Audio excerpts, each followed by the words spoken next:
Bismillahirrahmanirrahim. Alhamdulillah. Alhamdulillahil makhfi iqabuh. Al-aliyyil azimi sya'nuh. An-nabidi amruhu wa hukmuhu wa qada'uh. Ashhadu an la ilaha illallah wahdahu la syarika lahu jalla jalaluh. Wa ashhadu anna sayyidana Muhammadan abduhu wa rasuluh. Sallallahu wa sallama ala sayyidina Muhammadin rafi'i qadruh wa ala alihi wa sahbihi wa dhurriyyatihi wa man ilallahi khawfuhu wa khasyatuh, amma ba'd.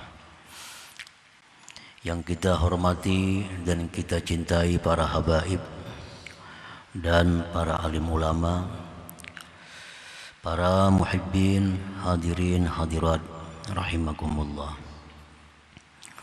Alhamdulillah, puji syukur selalu kita haturkan kehadirat Allah subhanahu wa ta'ala, yang mana pada malam ini kembali kita dikumpulkan, dipertemukan di majlis yang penuh dengan berkah dan rahmatnya ini. Salawat dan salam atas junjungan kita Rasulullah Nabi besar Muhammad sallallahu alaihi wasallam dan seluruh keluarga, sahabat, zuriat dan pengikut beliau sampai hari kiamat nantinya.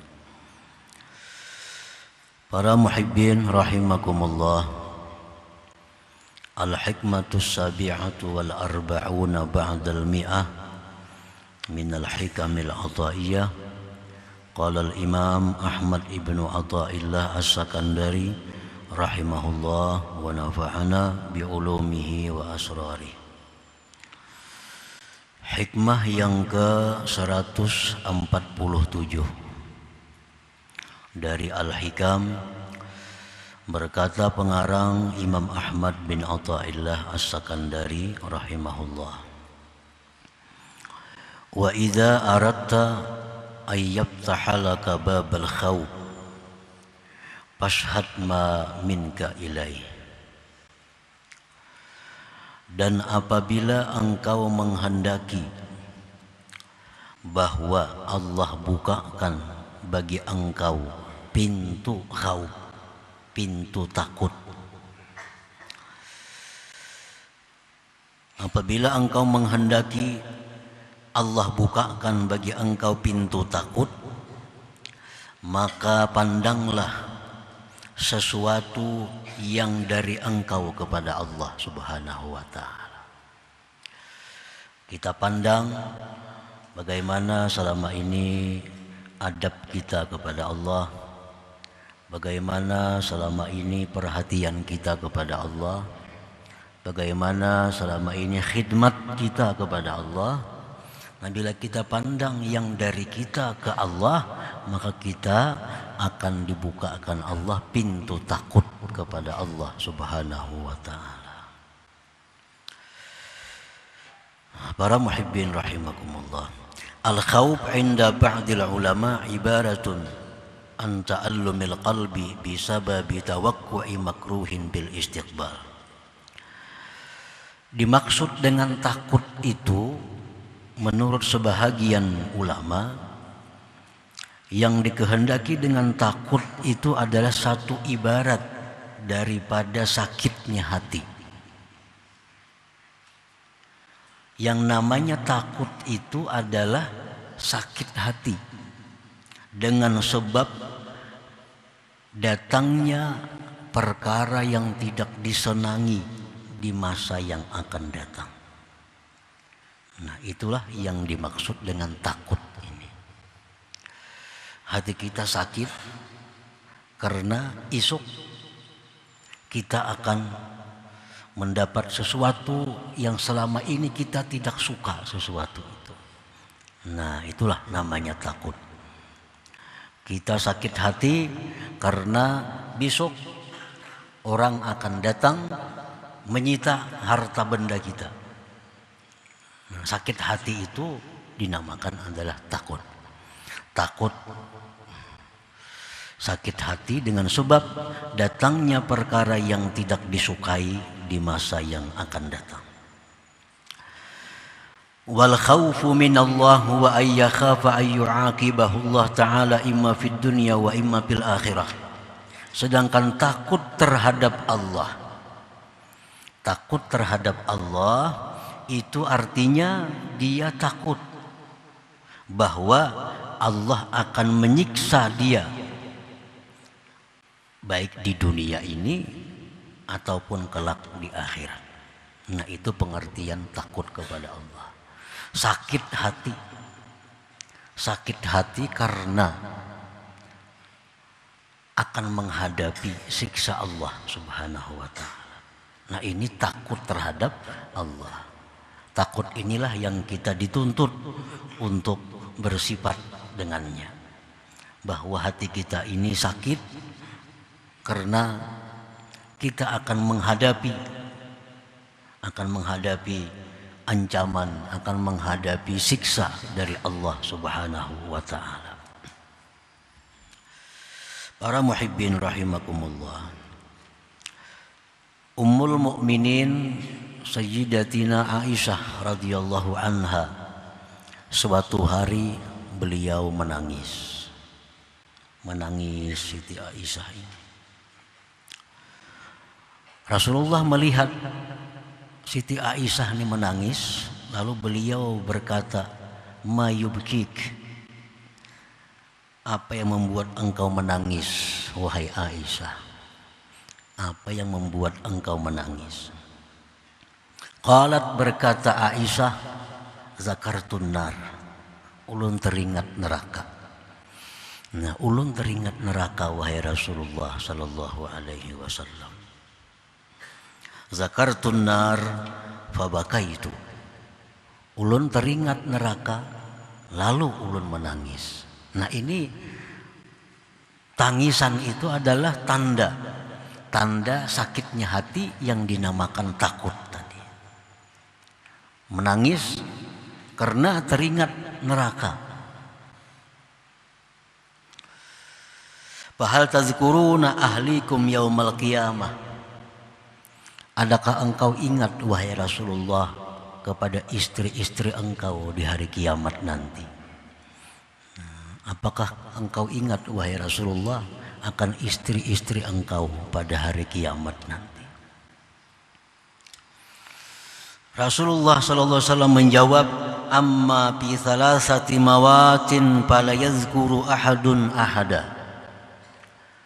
Ujar Nabi, pada 3 tempat di hari kiamat itu seseorang tidak ingat akan seseorang juga pun. Nah, di 3 tempat itu, di 3 keadaan itu, seseorang tidak akan ingat kepada siapa juga pun selain memikirkan dirinya. Yang pertama disebut Rasulullah SAW ketika ditimbang amal. Ketika kita dimajukan untuk menghadapi timbangan amal, ditimbang satu persatu kebaikan kita, ditimbang satu persatu dosa-dosa kita. Nah, waktu kita menunggu proses itu, kita tidak ingat siapa juga pun selain memikirkan nasib diri kita sendiri. Sampai ada keputusannya. Nah, di situ kita hanya ingat dengan siapa orang yang mungkin kita cintai di dalam dunia ini. Yang kedua, ujar Nabi kita, seseorang tidak akan ingat siapa juga pun di waktu menunggu penyerahan kitab catatan amal. Apakah catatan amal itu diserahkan dari kiri,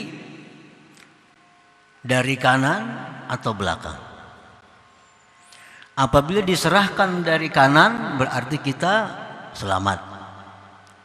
Bila diserahkan catatan amal itu dari kiri atau belakang, kita binasa. Nah, waktu menunggu di mana orang akan menyerahkan kitab itu, nah di situ kita tidak ingat siapa juga pun selain hanya menunggu memikirkan nasib kita masing-masing. Nah, yang ketiga, ujar Nabi kita, seseorang tidak akan ingat seseorang ketika melalui siratal mustaqim. Nah, di waktu kita melalui siratal mustaqim, jangankan memikirkan anak bini siapa, diri sendiri pun belum tentu selamat. Sampai kita menyeberang ke surga, hanya kita ingat dengan orang-orang yang kita cintai.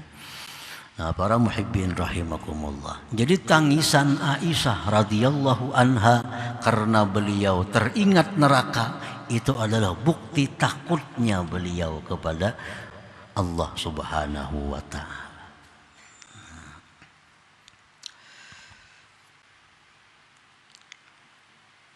Nah, jadi hikmah yang ke-147 ini menerangkan bahwa kalau kita hendak dapat takut itu macam apa caranya. Macam Aisyah tadi kan sudah dapat takut tuh. Aisyah sudah dapat takut. Begitu ingat neraka menangis. Satu bukti bahwa beliau sudah dapat takut. Nah, kalau kita ingat neraka belum tentu menangis. Ingat azab kubur belum tentu menangis. Ingat siratal mustaqim belum tentu menangis, belum tentu sedih. Itu menunjukkan bahwa kita belum memiliki rasa khauf, belum memiliki rasa takut kepada Allah Subhanahu wa taala.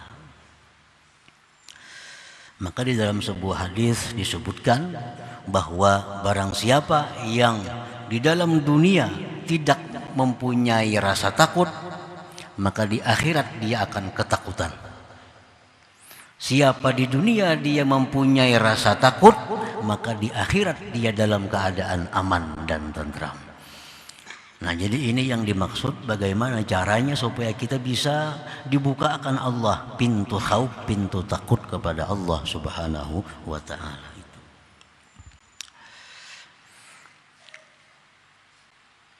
Imam Ahmad Ibnu Athaillah beliau menerangkan satu di antara sekian jalan untuk mendapatkan pintu khauf itu.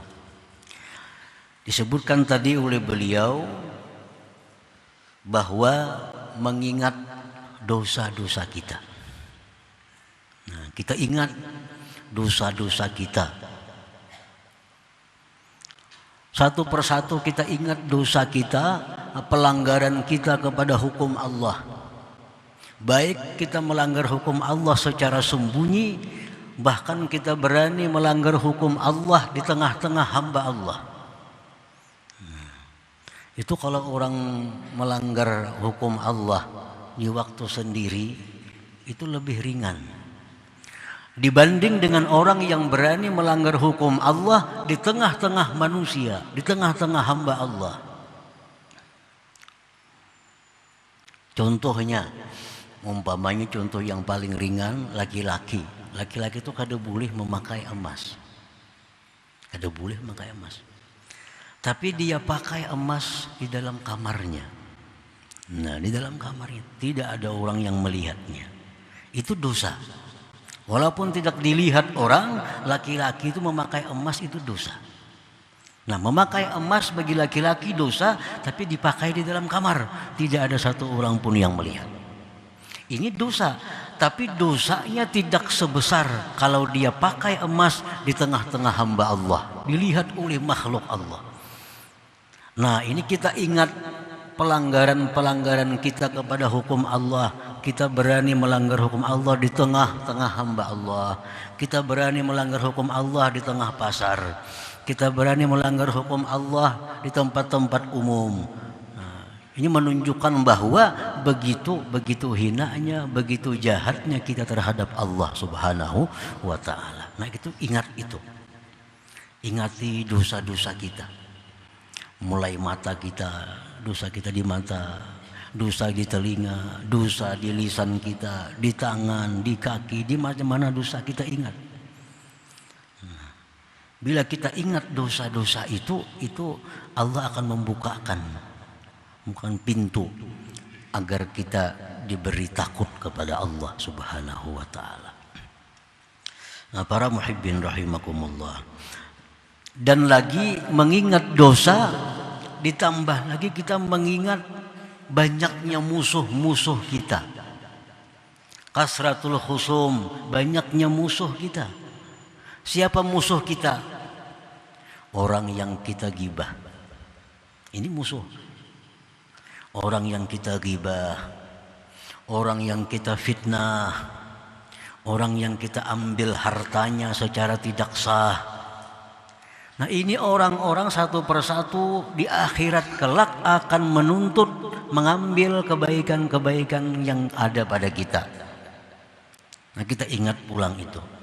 Banyaknya muntung kini nyambati orang, beribu-ribu saku mun dihitung disambati. Banyaknya mataku ini, banyaknya harta orang nang ku ambil dengan jalan nang kada benar. 100.000, mungkin 1 juta, mungkin 10 juta mengambil harta orang dengan cara yang batil. Nah, ini orang-orang ini akan menuntut kita di akhirat agar kita bayar dengan amal kebaikan kita. Nah, kita ingati aja itu. Ingat. Nah, itu apa usaha agar diberi Allah, dibuka Allah pintu khauf, pintu takut tadi. Nah, jadi pertama mengingat banyaknya dosa yang sudah dilakukan, mengingat banyaknya musuh yang akan menuntut kita. Nah, yang kedua yang kita ingat azab Allah. Nah, azab Allah. Azab Allah kada akan bisa dikira, kada akan bisa dihitung, kada akan bisa dibayangkan. Di dalam neraka itu ada minuman yang namanya hamim. Begitu kita minum, hancur seluruh yang ada dalam tubuh kita, luluh. Itu akan diberikan kepada orang-orang ahli neraka. Begitu kita hendak makanan, diberikan makanan yang penuh dengan duri, duri yang terbuat daripada api. Itu akan dipaksa masuk ke dalam mulut kita sampai keluar di dubur kita. Nah, ingat azab-azab Allah seperti itu. Yang ketiga yang kita ingat agar dibukakan pintu takut ini adalah mengingat lemahnya kita daripada menghadapi azab Allah itu. Mampukah kita menghadapi azab Allah itu? Kita kasusuban sedikit aja kada karuan dah. Sangkal sedikit saja sudah kada karuan rasa. Ini azab Allah. Nah, kita bayangkan lemahnya diri kita menghadapi azab yang sedemikian berat itu. 3. Yang keempat, kita ingat kuasanya Allah. Allah tuh maha kuasa. Allah maha kuasa, maha memaksa. Allah kuasa dan maha memaksa. Nah, kalau kita membiasakan diri mengingat 4 macam tadi, nah, satu saat kita akan diberi Allah al-khauf, takut kepada Allah Subhanahu wa ta'ala. Nah, para muhibbin rahimakumullah, al-khauf wasfun mahmud li'anna bihi yastaqimul insan fi siratim mustaqim. Takut terhadap Allah itu adalah satu sifat yang terpuji. Satu sifat yang terpuji, yang dengannya takut itu seseorang bisa lurus di jalan siratal mustaqim. Nah, kalau orang kada punya takut atau takutnya kadang-kadang ada, kadang-kadang hilang, ini orang akan tersesat dari jalan yang lurus. Karena takut inilah yang akan mencegah kita berbuat dosa. Kalaupun berbuat dosa, takut inilah yang membuat kita untuk cepat bertobat kepada Allah. Nah, kalau orang kada punya takut, dia akan melakukan dosa. Malas untuk melakukan tobat karena kada punya takut. Atau takutnya ada cuma di bawah dari yang diharapkan.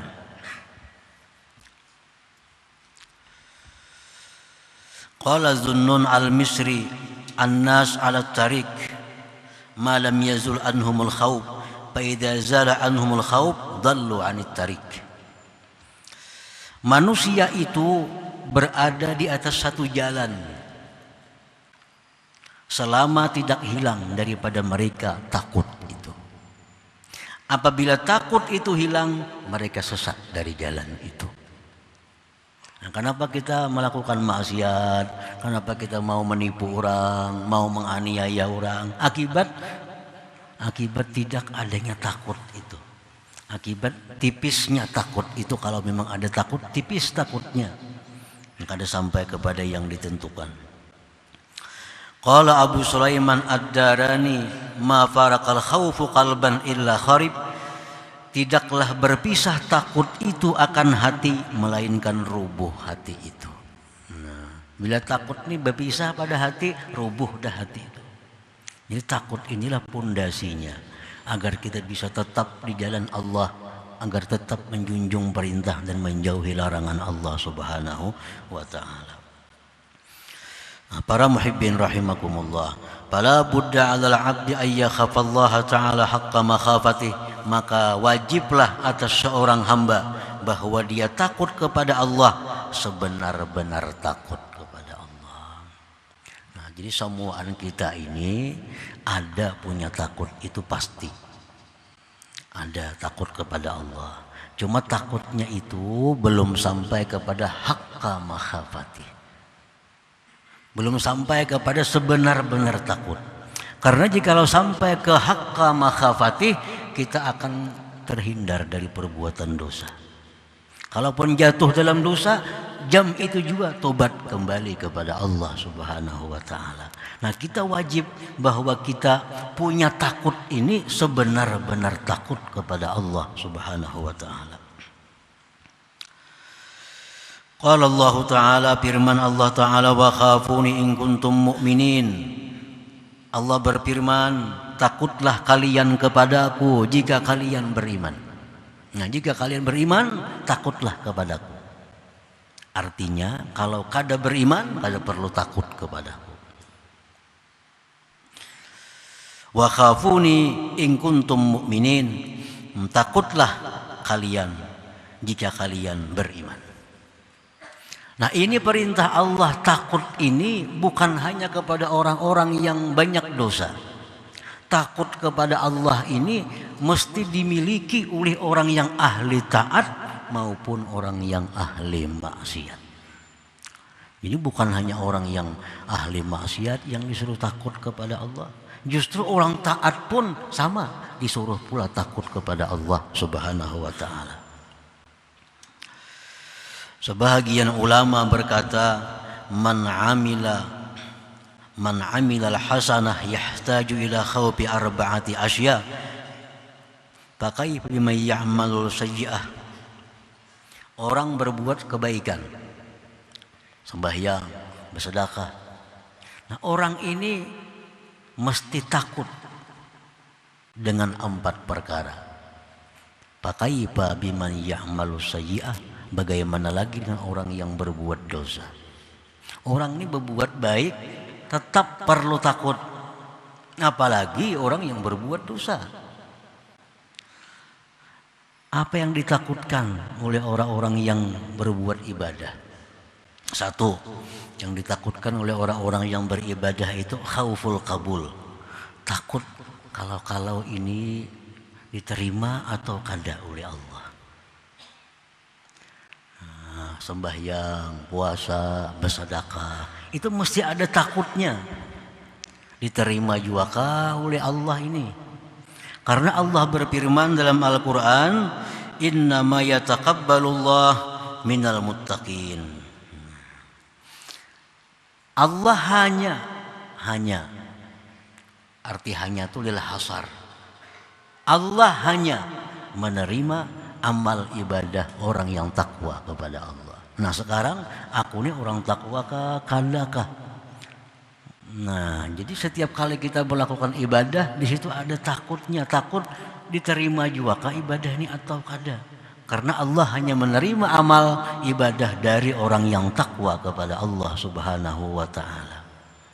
Kenapa Habil berkorban diterima Allah? Qabil berkurban ditolak oleh Allah. Karena apa? Karena Habil takwa kepada Allah. Qabil kada takwa. Apa kada takwanya Qabil? Satu, dengki. Dengki lawan dang sanak. Kada menerima hukuman, kada menerima keputusan. Sehingga Qabil ini korbannya ditolak oleh Allah. Habil orang yang bersih, orang yang takwa, korbannya diterima Allah. Nah ini contohnya, Allah hanya menerima ibadah dari orang yang takwa kepadanya. Nah yang kedua yang ditakuti ibadah itu adalah riyaknya. Nah ini waspada, hati-hati dengan ibadah ini. Kalau riya, kalau minta pujian makhluk, kalau minta cari nama dengan makhluk, kalau minta sanjung kepada makhluk, minta hargai makhluk, ini riya. Orang yang beribadah mesti takut dengan datangnya si riya ini. Karena bila riya ini datang bukan hanya haram, menggugurkan ibadah. Dua kali macam. Mana haram, ibadah kada ada artinya. Nah, yang ketiga yang ditakutkan lagi oleh orang yang sudah beribadah ini, ibadah ini bisa juga kena dibawa ke hadapan Allah. Bisa juga ibadahnya dibawa ke hadapan Allah.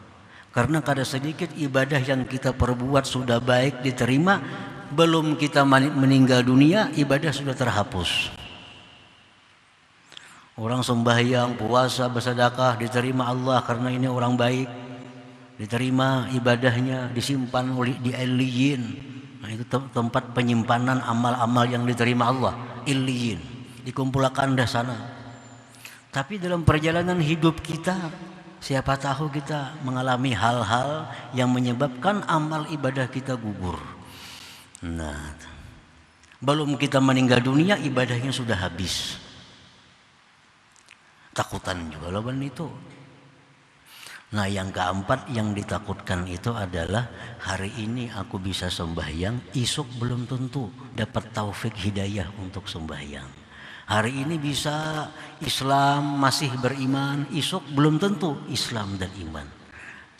Nah para muhibbin rahimakumullah, jadi orang yang taat kepada Allah pun dituntut untuk selalu takut ini. Apalagi orang yang selama ini banyak melakukan pelanggaran hukum Allah, melanggar apa-apa yang disyariatkan oleh Allah, tentu dituntut lagi agar mereka lebih takut kepada Allah Subhanahu wa ta'ala.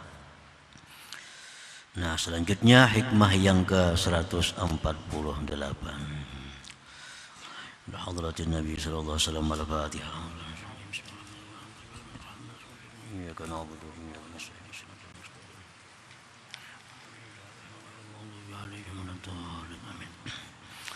يا الله بها يا الله بها يا الله بحسن الخاتمة الله بها يا الله بها الله بحسن الخاتمة يا الله يا الله بها يا الله حسن الخاتمة ويا أيها الرجل منه شفاعة عليه وسلم تسليما اللهم صل وسلم